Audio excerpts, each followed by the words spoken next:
Saya tidak meminati emas, tetapi saya ambil berat mengenai nilai wang saya. Itu adalah perkara biasa ramai yang pada awalnya kurang berminat dengan emas. Bukan kerana menolak, tetapi kerana belum memahami peranannya dalam perancangan kewangan jangka panjang.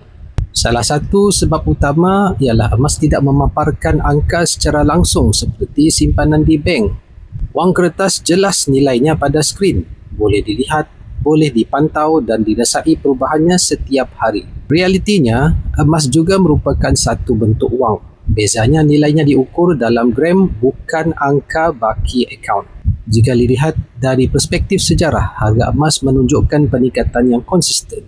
Dalam tempoh yang sama, kuasa beli wang kertas terus menurun akibat inflasi. Nilai RM1 hari ini tidak lagi setara dengan nilainya pada masa lalu dan trend ini dijangka berterusan.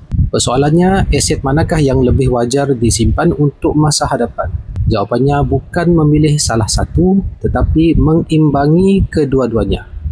Wang kertas sesuai untuk keperluan jangka pendek dan kecairan segera, manakala emas berfungsi sebagai penyimpan nilai untuk jangka panjang.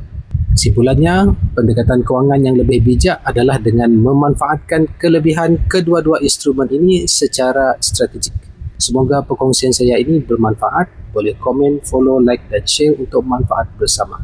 Sekiranya tuan-puan berminat untuk membuka tabungan emas bersama Public Gold, boleh berhubung dengan saya. InsyaAllah saya bantu.